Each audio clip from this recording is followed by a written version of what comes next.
Bukan karena perbuatan kita, tetapi karena karya salib Yesus Kristus yang sudah mati di kayu salib, kita disucikan, dikuduskan, dilayakkan untuk masuk ke dalam kasih karunia Tuhan, menerima anugerah yang sudah Dia selesaikan, yang sudah Dia berikan untuk kita.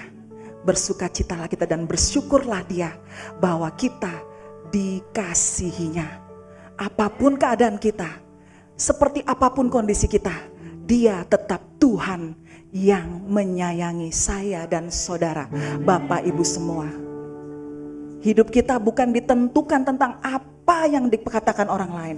Hidup kita bukan tentang penilaian-penilaian orang lain yang tidak berdasar terhadap hidup kita.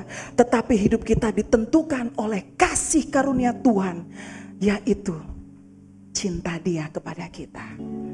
Ya, pembukanya cukup lama, mari kita mulai mendengarkan pagi hari ini. Bless, sudah diberkati. Amin. Apa yang dikatakan firman Tuhan yang mengatakan bahwa kita sudah diberkati. Mari kita buka di Efesus 1 ayat 3. Terpujilah Allah dan Bapa Tuhan kita Yesus Kristus, telah mengaruniakan kepada kita segala berkat rohani di dalam surga. Kita melihat ada kata telah. Telah artinya sudah selesai, bahwa kita telah diberkatinya. Kita bukan meminta-minta untuk Tuhan memberkati kita, atau kita memerintah Tuhan untuk berkati saya Tuhan. Tetapi Dia sudah telah memberkati kita. Ini yang harus kita ketahui.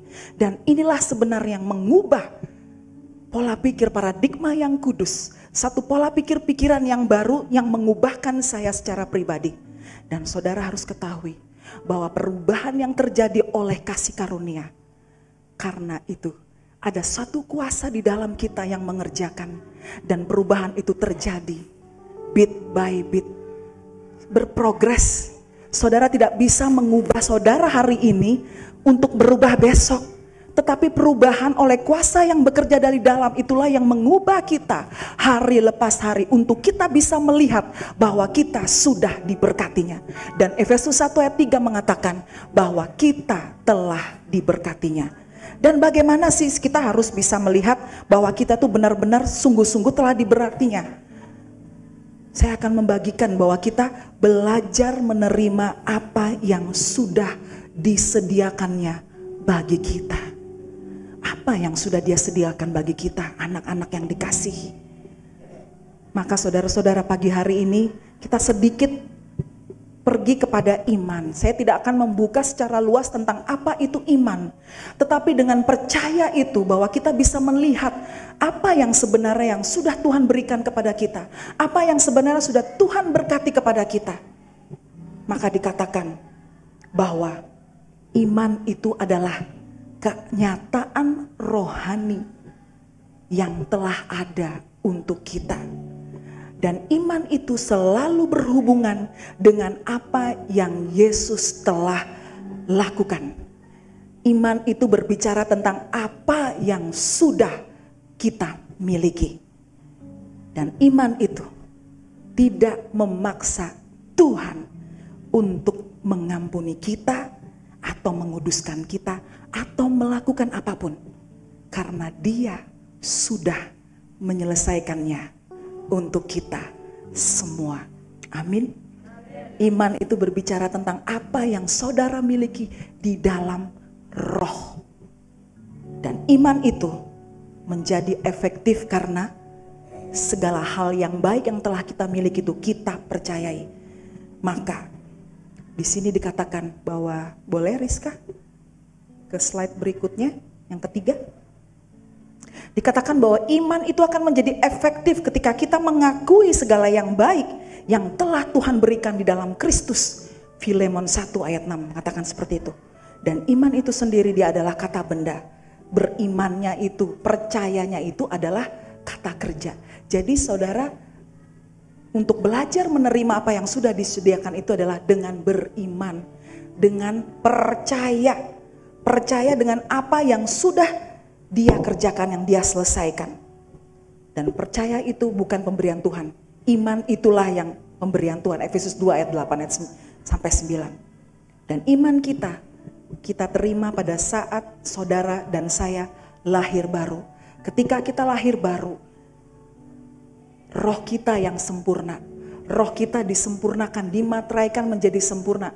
Dan ini sudah sering kali kita dengarkan. Ketika kita lahir baru, roh kita disempurnakan. Ada yang belum sempurna, yaitu jiwa dan pikirannya. Dan jiwa dan pikiran itulah yang harus kita selaraskan dengan apa yang dikatakan roh. Roh mengatakan bahwa kita telah diberkati, maka kita terus menerus mempercayainya bahwa kita diberkati. Roh mengatakan bahwa oleh bilur-bilur Yesus bahwa kita telah sembuh, maka itulah yang harus kita selaraskan bahwa kita telah disembuhkan. Meskipun mungkin hari ini saudara mungkin sedang flu, sedang batuk, tetapi di dalam roh Tuhan memandang saudara adalah orang yang sehat. Amin. Itulah salah satu yang harus kita paham, yang kita sadari, bahwa orang yang benar hidupnya oleh iman. Setiap hari hidup kita hanya berfokus kepada apa yang sudah Tuhan Yesus lakukan, apa yang firman Tuhan katakan. Boleh dilanjutkan slide-nya, silakan. Menerima artinya saudara mempercayai, menerima dan mempercayai. Boleh silakan selanjutnya. Lagi? Ya. Saya buka. Ya. Menerima dan mempercayai. Dikatakan bahwa beriman adalah sama dengan percaya bahwa kita itu menjangkau apa yang di dalam roh itu keluar dan membawa janji-janji itu di dalam perwujudan fisik. Maka apa yang roh katakan itulah sebenarnya adalah berkat untuk kita. Kita menarik, coba saudara bayangkan dengan imajinasi saudara bahwa di dalam roh bahwa kita telah diberkati, dan secara imajinasi saudara bayangkan bahwa apa yang di dalam roh itu kita tarik keluar menjadi nyata di dalam perwujudan fisik, menjadi nyata di dalam keadaan jasmani kita, bahwa kita adalah orang yang diberkati, bahwa kita adalah orang yang sehat, bahwa kita adalah orang yang sudah disembuhkan. Ini bukan berbicara tentang mungkin hari ini saya nggak punya uang di kantong saya melihat keadaan itu saya nggak punya uang di kantong saya. Dan perkataan diberkati itu bukan berbicara tentang materi. Diberkati itu berbicara tentang apa yang sudah di dalam roh Tuhan sediakan untuk kita. Saya akan membagikan nanti beberapa yang mungkin saudara mungkin sudah ketahui, tapi kita akan mengulang kembali berkat-berkat rohani apa saja yang kita miliki sebagai anaknya orang yang sudah dibenarkan dan diterima, dilayakan untuk menerima berkat itu. Mari kita buka di slide berikutnya. Ya. Percaya adalah respon yang benar tentang apa yang Yesus lakukan. Pagi hari ini tentang percaya dan percaya dan percaya. Nah, dikatakan di dalam 2 Petrus 1 ayat 3 bahwa iman adalah pengenalan akan sesuatu yang sudah dianugerahkan kepada kita. Kita harus mengenal apa yang sudah dianugerahkan kepada kita. Kebanyakan di antara kita mungkin di luar sana mungkin udah tahu kasih karunia, udah tahu anugerah itu, tetapi tidak mengalaminya. Saya sangat diberkati dengan kebenaran akan kasih karunia. Bagaimana firman itu bisa hidup nyata. Bagaimana firman itu bisa menghidupi di dalam kehidupan saya. Dan itulah yang pasti akan mengubahkan setiap kita. Iman itu bukan menjadi apa yang tidak nyata menjadi nyata. Tetapi iman itu menjadi nyata secara fisio. Ya, nyata secara roh bagi kita. Iman itu tidak membuat hal-hal yang nyata dari yang tidak nyata untuk dimulai. Tetapi iman itulah yang membuat mereka nyata bagi kita. Silakan selanjutnya.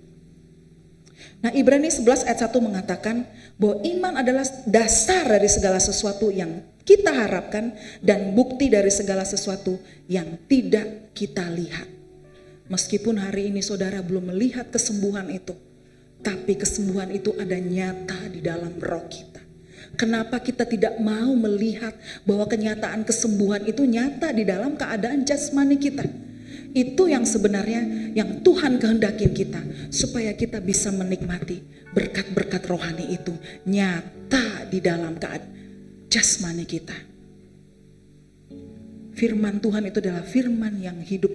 Bagaimana saya bisa melihat bahwa firman yang hidup itu nyata di dalam keadaan jasmani saya? Bagaimana saya bisa melihat bagaimana firman Tuhan itu yang mengatakan bahwa engkau aku berkati dengan segala berkat-berkat rohani. Aku akan memelihara engkau dan engkau tidak akan kekurangan. Dalam keadaan yang kurang sekalipun, terkadang kita dihadapkan dengan pikiran kita yang kadang-kadang sok tahu. Tapi Yeremia 29 ayat 11 mengatakan, aku tahu rancangan padaku kepadamu adalah rancangan damai sejahtera, bukan rancangan kecelakaan. Kadang kita yang sok tahu dengan kehidupan kita. Kadang kita yang sok tahu dengan masa depan kita. Padahal Tuhan mengatakan, aku tahu rancangan yang ada padamu adalah rancangan damai sejahtera. Paulus juga mengatakan bahwa mata hati yang terang untuk orang kudus. Dia mau kita membuka mata hati kita kepada apa yang sudah Yesus selesaikan di kayu salib.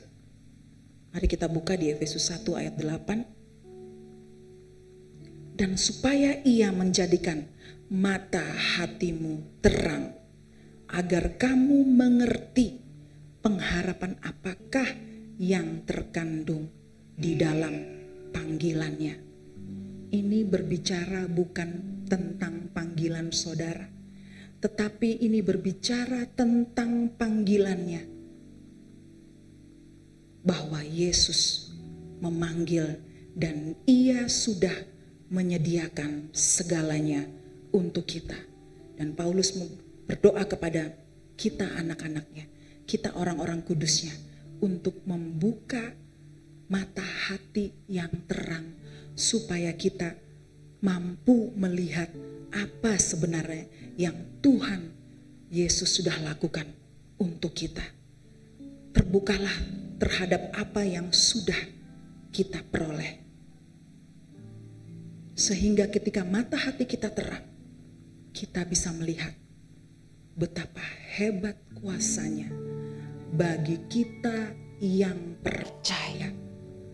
Bahwa kuasa yang sama telah Allah gunakan ketika kita tahu kuasa yang digunakan untuk membangkitkan seorang yang mati. Kuasa itulah yang kita miliki di dalam kehidupan kita. Kuasa untuk melihat kemuliaan Tuhan nyata di dalam kehidupan. Dan ketika kita dipanggil untuk datang kepada kemuliaan Dia, untuk melihat apa yang sudah Dia lakukan untuk kita, Dia memanggil kita bukan atas performa kita. Silahkan dilanjutkan slide-nya.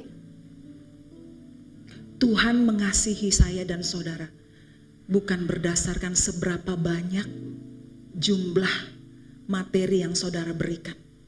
Tuhan melihat kita bukan saudara yang mungkin hafal ayat Alkitab Kejadian sampai Wahyu. Tuhan memberkati kita bukan karena kita baik, tapi Tuhan memberkati kita karena Yesus mengasihi kita. Hubungan kita kepada Tuhan Yesus Kristus bukan berlandaskan ketaatan, tetapi hubungan kita kepada Yesus adalah kasih yang melahirkan ketaatan. Saudara bisa taat, saudara bisa menyukai firman Tuhan, saudara bisa menyukai apa kata tentang Tuhan, saudara bisa mempercayai apa kata firman Tuhan, karena ada hubungan itu, relationship itu. Bukan tentang apa yang saudara perbuat, tetapi tentang kasih Tuhan. Relationship kepada Dia itulah yang membawa saudara bisa menyukai firman Tuhan. Kasih yang bukan berlandaskan siapa saudara, siapa status saudara, anak siapa saudara, anak orang kaya kah atau tidak, bukan.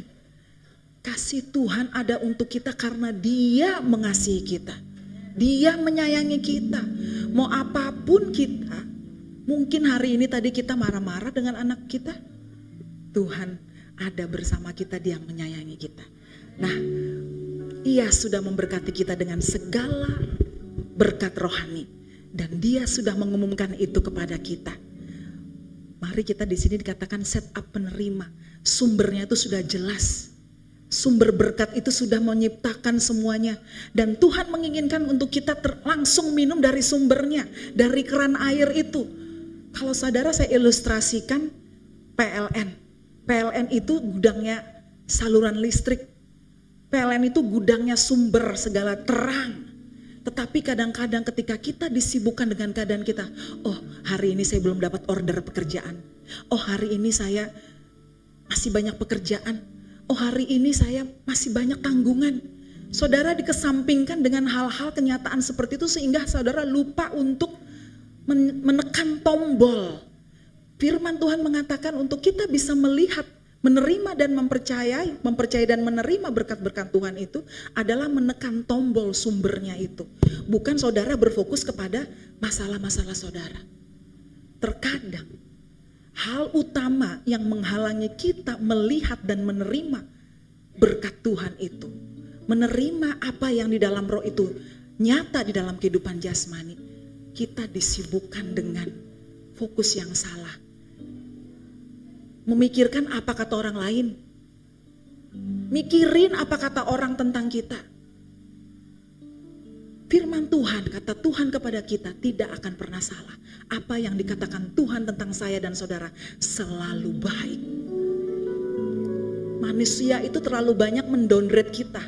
Dunia itu punya grade tersendiri-sendiri. Oke, saya katakan, seorang ibu yang sempurna, yang solehah, dia harus rajin memasak, dia harus pandai, dia harus membaca Alkitab, dia harus bisa mengurus anak. Itu adalah standar dunia.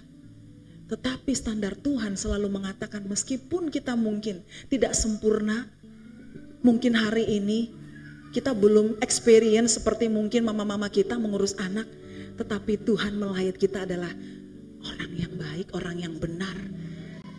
Kesadaran itulah yang sebenarnya yang menuntun saya bagaimana saya mengurus anak-anak saya dengan baik.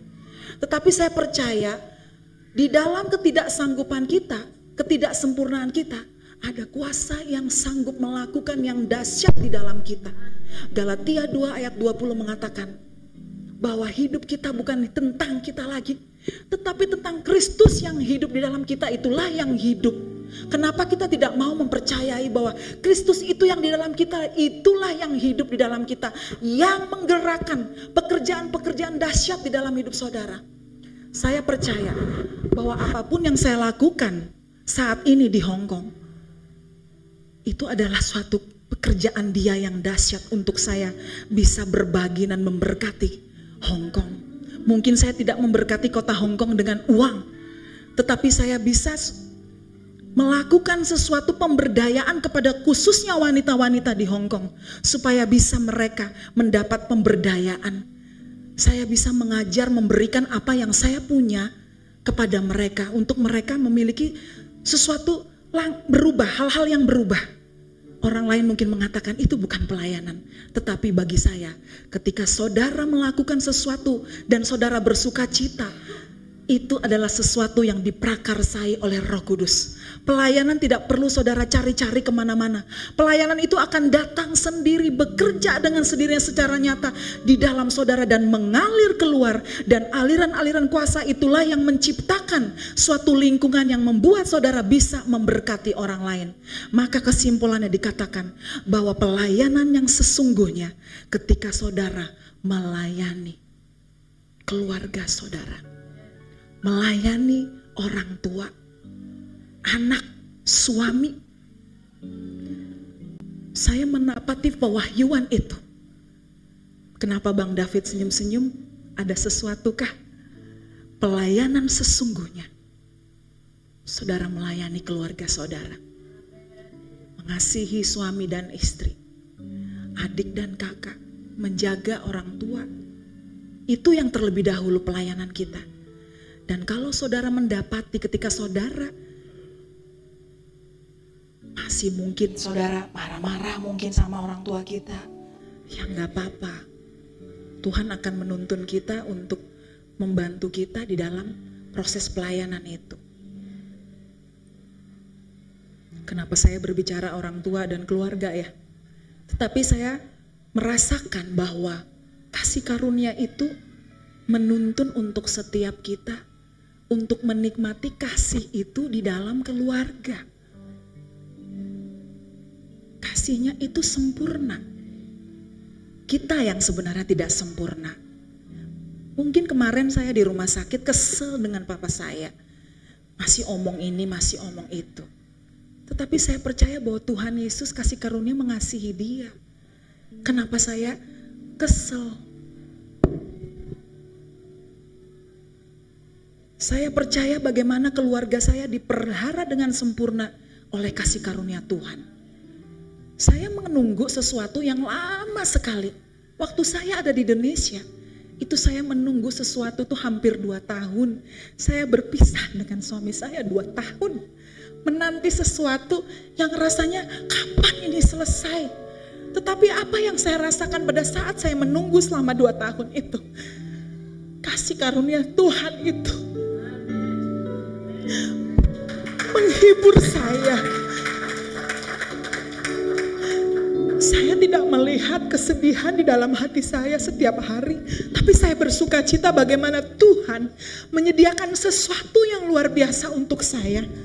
Di dalam waktu 2 tahun itu bagaimana saya bisa terus lebih lagi untuk dekat kepada kasih karunia Tuhan, bahwa firman Tuhan itu benar-benar hidup di dalam hidup saya.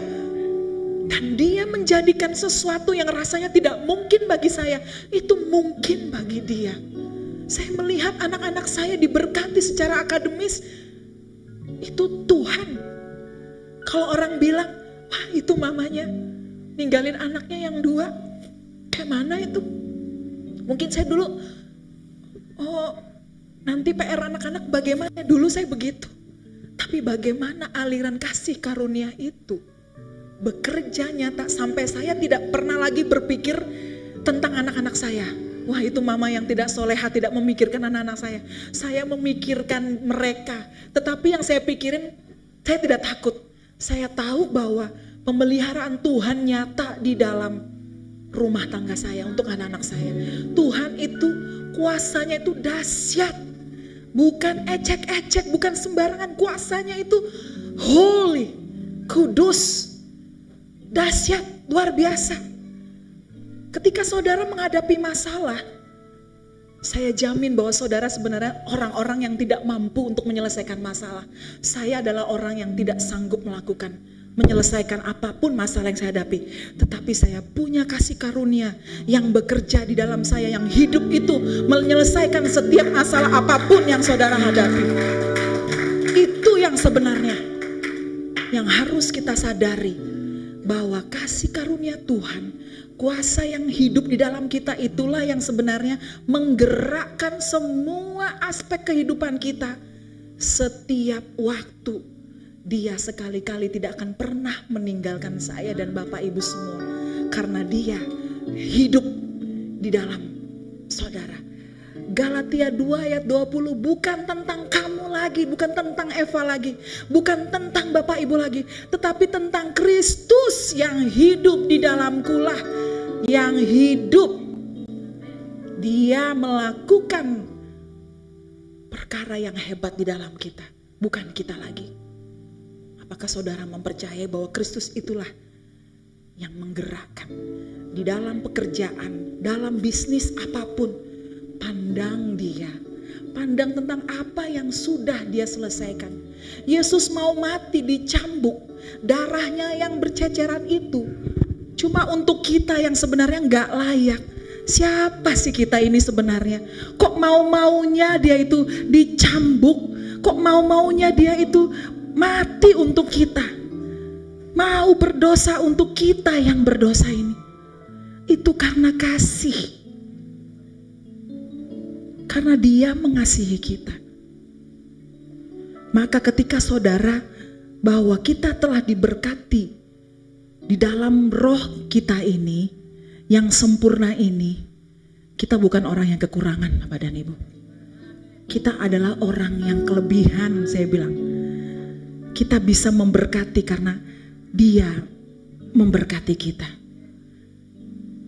Terima kasih Mbak Emi.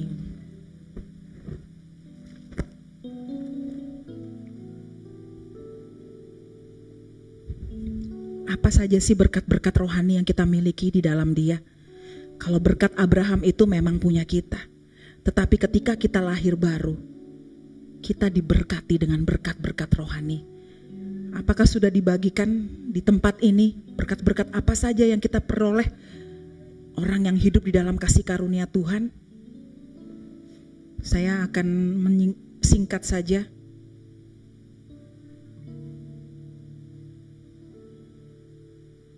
Ditunggu sebentar.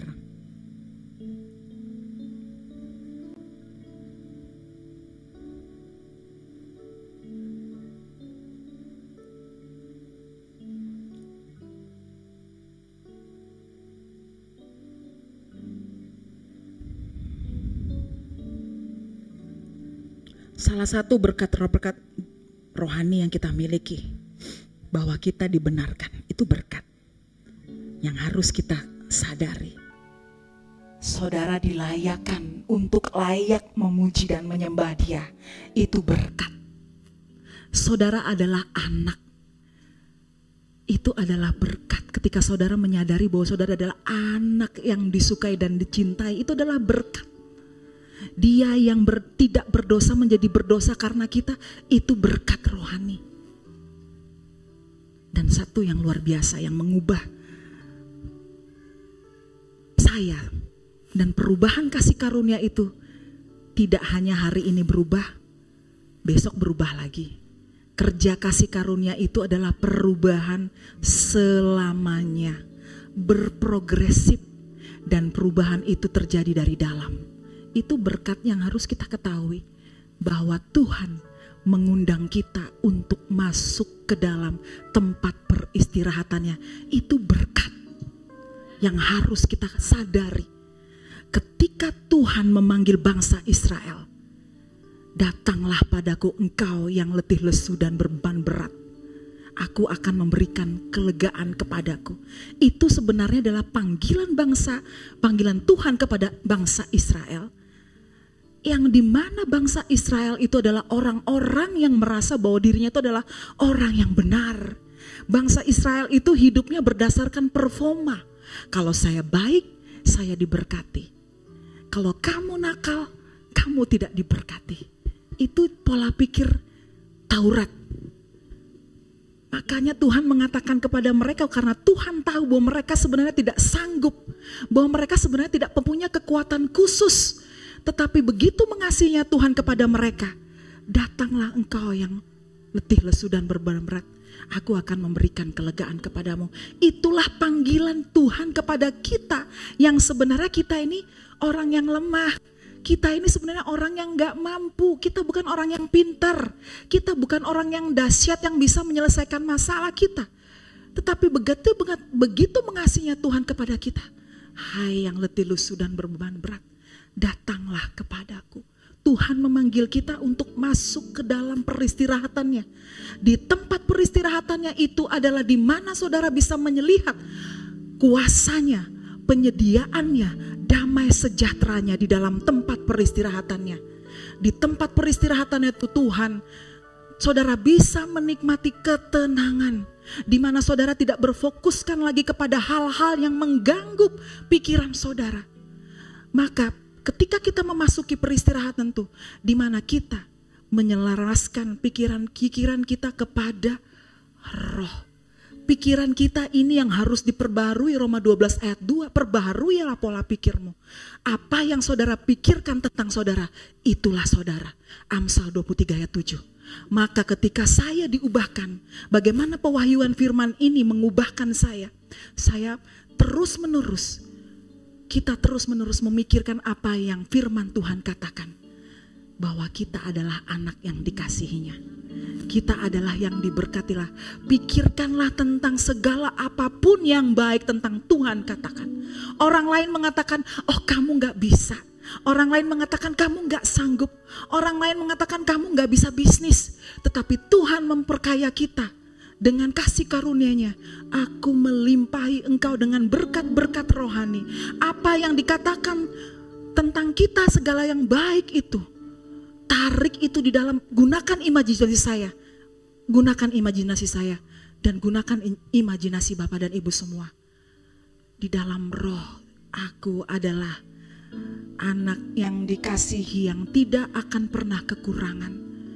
Saudara harus bisa memperkatakan untuk memindahkan gunung-gunung. Gunung-gunung itu adalah semua pikiran-pikiran yang membuat saudara sebenarnya menjadi downgrade. Tetapi perkatakan, misalnya mungkin hari ini saudara sedang sakit. Hai gunung-gunung, engkau tidak berhak untuk tinggal di dalam tubuhku. Tubuhku adalah tubuh yang sudah diberkatinya. Aku kudus, aku suci, aku dimuliakan karena karya Kristus yang sudah mati di kayu salib. Aku tidak lagi orang yang sakit di dalam nama Tuhan Yesus. Ketika saudara hidup di dalam rumah tangga, katakan bahwa aku adalah istri yang baik. Bahwa aku adalah istri yang diberkati Tuhan di dalam nama Tuhan Yesus. Apapun yang dikatakan orang lain tentang aku mau tolak itu semua di dalam nama Tuhan Yesus. Aku anak yang dikasihi, yang dilimpahinya dengan perbuatan-perbuatan yang dahsyat, melakukan perbuatan-perbuatan hebat, karena Dia Yesus yang hebat ada di dalam saudara semua. Amin. Sebenarnya kasih karunia itu mudah. Kita mempercayai, masuk ke dalam apa yang Tuhan undang kepada kita, ke dalam kasih karunia Dia, dalam peristirahatannya. Amin. Sehingga saudara tidak lagi hari ini, mungkin ini sama dengan khotbah 1 dan 2 minggu lalu, ketika saudara berdoa, yang pertama kali apa yang kita rasakan? Mengucap syukur dan bersuka cita. Bagaimana saudara bisa masuk ke dalam peristirahatan Tuhan kalau saudara tidak bersuka cita? Dan bersuka cita itu tidak sesuatu yang dibuat-buat. Sukacita itu adalah aliran roh yang berkuasa di dalam jiwa saudara, sehingga itulah yang termanifestasi. Dan orang-orang yang bersuka cita, dia akan bisa masuk menikmati tempat peristirahatan itu. Orang-orang yang sudah percaya bahwa dia sudah diberkati, dia akan mampu melakukan segala kegiatan-kegiatan hari-harinya. Satu hal yang memberkati dan mengubahkan saya. Kuasa itu bekerja ketika saudara menyadari bahwa saudara dikasihinya. Ketika saudara menyadari bahwa Dia sebenarnya yang hidup di dalam kita, yang melakukan semua pekerjaan-pekerjaan dahsyat. Anak saya bisa melihat itu semua karena campur tangan Tuhan, kasih Tuhan untuk keluarga kami. Meskipun saya melihat bapak saya di rumah sakit saat ini, terbaring di rumah sakit, saya menyadari bahwa Tuhan mengasihi bapak saya, mengasihi saya. Kerja kasih karunia itu sebenarnya hanya percaya, tapi kadang kita susah untuk percaya. Tetapi apa yang firman Tuhan katakan pagi hari ini, masuk ke dalam peristirahatannya secara teratur. Saya nggak bilang orang-orang yang baca Alkitab, hafal Alkitab dari 1 sampai kitab Kejadian Wahyu akan diberkati Tuhan. Tetapi orang-orang yang dikasih Tuhan, orang-orang yang diberkati Tuhan, dia akan suka dengan firman Tuhan. Dia akan menyukai apa perkataan Tuhan. Dia akan mudah dan mempercayai apa kata firman Tuhan. Itu, maka hubungan kita dengan Dia adalah kasih yang melahirkan ketaatan, yang melahirkan kesukaan, yang melahirkan kasih untuk kita bisa mengasihi sesama, yang melahirkan kesukaan kita untuk senang membaca firman Tuhan, yang melahirkan kita untuk kita senang mendengarkan firman Tuhan. Mendengarkan firman Tuhan dan mempercayai firman Tuhan itu karena kasih. Berbahagialah kita yang sudah diberkatinya. Amin. Berkat Tuhan untuk kita itu, saudara, dibenarkannya. Kita dibenarkan. Dia melihat kita selalu benar. Oh, enak ya, kalau saya hari ini salah, saya benar. Bukan seperti itu. Pembenaran itulah yang akan mengubahkan kita selamanya. Pembenaran itulah yang kuasa itulah yang membuat kita mampu melihat apa yang sudah Dia berikan kepada kita, apa yang diselesaikannya. Karya salib, pandang Yesus, Dia bersama-sama dengan kita. Pertanyaannya bukan apakah Tuhan bersama saudara, pertanyaannya adalah apakah kita sudah bersama Dia. Kalau saya mengambil ilustrasi Marta dan Maria, Marta dan Maria sama-sama mendengarkan, menerima kasih Tuhan. Tetapi pada saat itu, Maria meninggalkan tempat itu dan duduk mendengarkan, menerima firman Tuhan, menerima kasih Tuhan. Bagaimana dengan Marta? Saya tidak mengatakan bahwa mereka awalnya tidak mendengarkan firman Tuhan. Mereka sama-sama, tetapi buru-buru Marta meninggalkan dan disibukkan dengan pekerjaan-pekerjaan. Sehingga pikirannya berubah. Dia iri sama Maria. Dia sibuk, Tuhan itu loh Maria gak berkati, gak melakukan pelayanan. Itu tandanya bahwa pikirannya sedang tidak fokus. Padahal sebenarnya awalnya mereka sama-sama menerima kasih. Tapi ketika dia berfokusnya salah, berfokus kepada apa yang dia lakukan, maka dia tidak bisa melihat. Pikirannya, konsentrasinya berubah. Katanya, dia menjadi iri dengan Maria. Dia tidak bisa melihat bahwa Tuhan mengasihi dia. Dia tidak melihat bahwa apa yang sudah dia terima tadi di dalam roh, berubah lagi. Karena itu tadi fokusnya. Maka pertanyaannya, meskipun Yesus itu berada di rumah Marta, apakah Marta berfokus kepada Tuhan? Dia awalnya berfokus, tetapi karena kesibukannya, dia berfokus kepada dirinya sendiri. Fokus kita bukan buat diri kita. Fokus kita bukan untuk tentang diri kita, tetapi fokus kita kepada karya salib. Karya Tuhan yang sudah Dia selesaikan di kayu salib. Saudara dan saya tidak memiliki kekuatan apapun. Saudara dan saya bukan orang hebat. Tetapi kita bisa melakukan suatu karya perbuatan yang hebat. Karena Dia yang hebat ada di dalam kita. Amin. Itulah berkat yang nyata, yang Tuhan berkat untuk kita. Apapun yang saudara pikirkan, itu akan termanifest secara jasmani. Di dalam roh saudara sudah memiliki segalanya di dalam Kristus.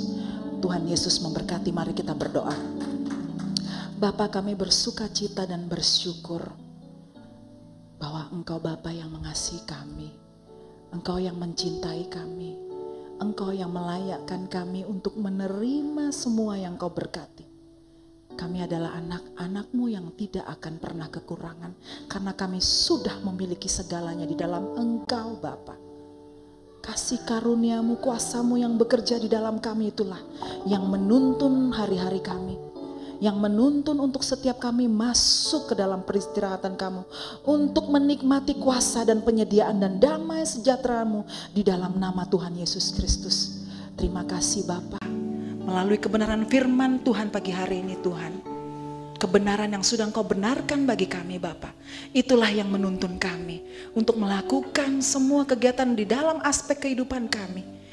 Kami tidak akan pernah kekurangan Bapa, karena Engkau sudah membuat kami penuh, kami sempurna di dalam Engkau. Darah-Mu yang kudus itu yang menguduskan kami, menyucikan kami dan memuliakan kami Tuhan.